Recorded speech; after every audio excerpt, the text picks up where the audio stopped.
2017 Vanderhall Venice. But Tom, this isn't a motorcycle. Well, by California standards, it is a motorcycle. We're Motorcycle.com. We're testing it. I dare you not to come for a ride.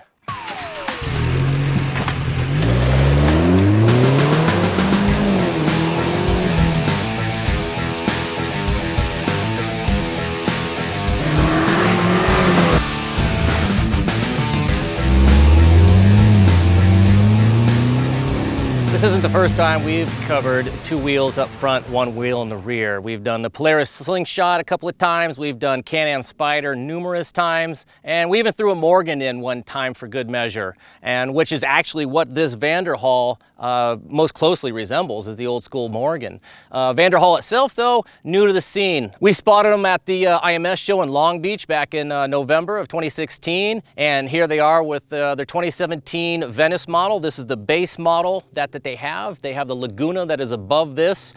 This guy's about $30,000, $29,950, and then from there, the Laguna, you go up to about 50 grand. I've seen the Laguna. There's a big upgrade. Some of the differences, you've got a ABS plastic body with this, you get a full carbon fiber bodywork with it. The detail on that one, much better. Like all the interior stuff is highly upgraded. You got Brembo brakes on it. I think it claims 200 horsepower. They claim 180 with this one. I think they have the same engine. Inside of this one, I know there's a 1.4 liter GM Ecotec 4-cylinder engine with a single turbo. Automatic transmission. This is the Hydrodrive GM transmission. A lot of time was pretty good. It's a 6-speed transmission, and it's fairly sporty as far as selecting gears, but sometimes, of course, it was a gear high when you're coming out of a corner. You would want something. So, coupled that with the turbo, that's where you're going to get a little bit of your kind of downgraded performance. They do have kind of like a bump shift that you can get. There's a little slot right over here next to the steering wheel on the left-hand side, so you can get that little bump shifter going on. That would allow you to choose a gear much more appropriate to the speed that you're going through a corner. I'm not sure what the cost of that upgrade is. That's something you'd have to check with Vanderhall. And the turbo is probably what makes this extra cool. It's sort of a love-hate thing. You love the sound of it. You get to just hear it winding up. You hear the wastegate. It's just very audible right here inside the cockpit, as with everything, the wind noise, the tire noise, the exhaust noise. Up here I found, like in the canyons, of course, there's a little bit of turbo lag you're going to get. It's not as connected as a motorcycle would be with the throttle directly to the rear wheel. So it's a little bit different in that manner. I'm far more of a motorcycle guy than I ever am a car guy. But again, this is classified as a motorcycle in California, so we're testing it. I think if I had this for a while, I'd become more accustomed to the power delivery that the Vanderhall has. For, I think, the average guy that is out there probably looking, maybe buying this, they're probably going to be happy with the way everything performs. Because like I said, it sounds cool. It does deliver good horsepower. Steering wise, it seems really good to me. And I think, again, for the common person like myself, they're going to be completely happy with this. Vanderhall says it has you can get up to about 1 G on the skid pass. And we sort of found that limit today. We were doing a bunch of photo passes, and at one point, it just sort of let go, and not a big deal. It just slid onto the other side of the road, no real damage or anything. But we walked away from it, and when it comes to crashing something, it was a lot easier than crashing a motorcycle. I don't know if I would have walked away from that.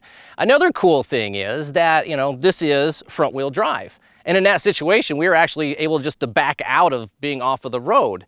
And for comparison purposes, we were really hot on getting a Polaris Slingshot for this. The Slingshot SLR model is, I think, $28,500. And this at $29,950, we're talking a $1,500 difference. So the comparison between, the styling, because that one's real Batmobile looking. This one's very Morgan, more traditional styling, classical styling. But also that the Polaris is a rear-wheel drive, single rear-wheel drive, dual front-wheel drive. The Polaris also, as like the Can-Am, there's always been these complaints about too much electronics, keeping the party down. You can't really get too wild with it. This guy does come with traction control. There's a little button over here in the passenger side. You can click that off. It gets a little looser, but even with the traction control on, you don't have, the restrictions that I felt like when you do the Polaris or when you do the Can-Am. Those things, you go in and get in a corner and you're really wanting to start to come out of the corner. it just kind of keeps everything, you know, nice and safe until you're kind of just in a straight line, and then it cuts it loose. You know, the Vanderhall, much more fun. You can get into the gas, and like I said, it's a little bit more just with the turbo, waiting for the turbo to really spin up where the power just comes on full blast. But beyond that, I mean, yeah, this thing, I'd have to say on a scale of fun, I think this was a little bit, you know, higher intensity level of fun. Inside the cockpit of the car, you know, it's a tight little two-seater, so you got to be comfortable with whoever you're with. There's not a lot of elbow room in there. You know, it's got the nice wood steering wheel. It is the base model, and again, you can tell, you know, there's a little bit of carpeting. The speakers, you know, are exposed. They are waterproof. I checked on that. The steering wheel, it does have a up and down and a telescopic effect. The gauges are all, you know, old school dial gauges. You'll notice on the blinker switch, that does a blinker and it does high beam. It looks like it has cruise control and some other functions, but that's for an upgrade. If you get like a digital instrument cluster or go up from just the standard base model, which, you know, this thing is customizable. There's just so much you can do to this, from just cosmetic accents to performance upgrades, interior upgrades like the Laguna. It has actually, the carbon fiber body is completely different from this one. The windshield is set up differently, where it can actually have a detachable roof that you can put on it. It has windshield wipers. So, you know, again, you're getting a lot for your money stepping into that Laguna model. But for the guys that are just looking at kind of this, that's more affordable, because, you know, 50 grand, that gets a little hefty. Where, you know, the Slingshots, I've seen a lot of those around because they're in the mid-20s. And I'm not sure how many SLRs they're selling, but I think guys that are looking at SLRs could definitely look at this, and boy, it's going to be kind of a hard choice between the two. A lot of it's going to come down to styling, but I think a lot of it also would just come down to performance. Again, rear-wheel drive, front-wheel drive, you know, take your pick. And also inside the cockpit, it does have heated seats. It does have adjustable heaters, one for the driver, one for the passenger, right underneath the dashboard. And I'll tell you, this morning, it was kind of like mid-60s on my drive up here to Malibu, and with the heat, with the seat in the highest heat position and the heater blowing and just a kind of a lightweight jacket on, I mean, I was more than warm enough. It was actually too warm. I had to back the seat down a notch just to stay comfortable.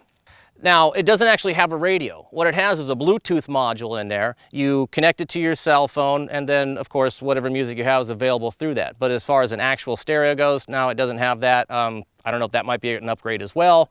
Storage on the Venice is minimal. You have to move the seats forward. There's a little compartment back there that the seat kind of closes off. There's no door or lock of any kind. I know that the Laguna actually had like a little trunk area behind the seats that I think was lockable. Similar to the Slingshot. The Slingshot, though, the seat folded forward and you had a little locking door that I think would fit a full-size helmet. You know, you're not going to get a full-size helmet inside of this one. So, you know, storage is, you know, iffy. But when you're looking at something like this, I really don't think storage capacity is high on the list of things that you're, you know, considering.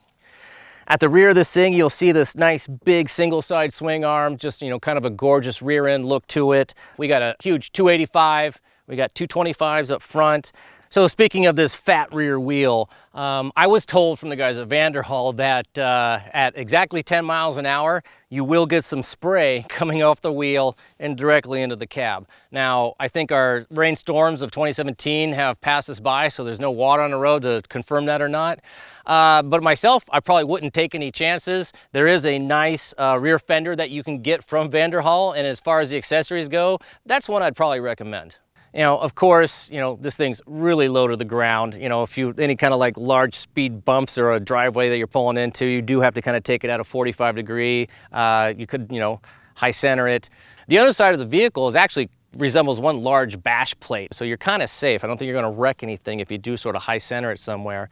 But it is something you got to be careful with. Freeway speeds, stuff like that. I mean, it does really good. You know, the suspension is sporty, but I don't think it's overly stiff. It's pretty compliant, like, you know, riding, you know, just down the 405 and some of the surface streets. It's not jarring me out of the seat. It's nothing that I'd be concerned about taking a date on and, you know, ejecting her out of the passenger seat. I think she would be happy too. And of course, you know, everybody's kind of wound up in the excitement of what this vehicle is. So as a new kid on the block, I'm not sure exactly how many dealerships Vanderhall has. You know, I would suggest just going to their website, and I think they have a dealer locator on there, or you could probably get a price quote. At least check out their information, look at the photos, things of that nature. You know, we'll have a full review of this on Motorcycle.com, more of the details structured from there. And yes, I've mentioned Polaris Slingshot often during this review, and that's because we tried desperately to get the SLR Slingshot for this, and Polaris didn't want to play. So we're not sure why, but hopefully in the future we can get one of those and actually do a head-to-head, because I think that's what everybody really wants to see. So go over to Motorcycle.com, check out the full story. I'll see you there.